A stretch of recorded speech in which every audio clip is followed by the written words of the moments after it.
హనుమాన్ దీక్షామాల మన గ్రామంలో 26వ సంవత్సరం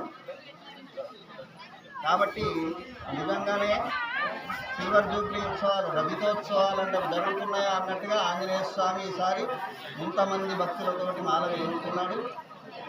అది మీ కుటుంబానికి మీకు మన గ్రామానికి కూడా చాలా మంచిది. మాల వేసిన స్వామి ప్రతి ఒక్కరూ నియమంగా ఉంటారు, ప్రతి ఒక్కరూ నిష్ఠగా ఉంటారు, ప్రతి ఒక్కరు మంత్ర జపం చేస్తారు. పొద్దున మధ్యాహ్నం సాయంత్రం చేసిందా లేదా? ఇచ్చేనా మంత్రం ఉందా? ఎందుకంటే కామనే అందరికీ, కానీ మంత్రం ముఖ్యం అన్నమాట. ఈ దీక్షా సందర్భంలో తప్పు చేసినా చేయకపోయినా ఒక స్వామి 41 రోజులు 21 రోజులు దీక్ష తీసుకున్నాడు అంటే ఆ కుటుంబానికి మొత్తం శ్రీరామ రక్ష. భగవంతుడు మనకి ఎంత ఆయుష్ ఇచ్చినాడండి. ఒక్కొక్కరికి ఎంతమంది ఆయుష్, ఎన్నేళ్ళు బతుకున్నాడు కానీ దేవుడు మీద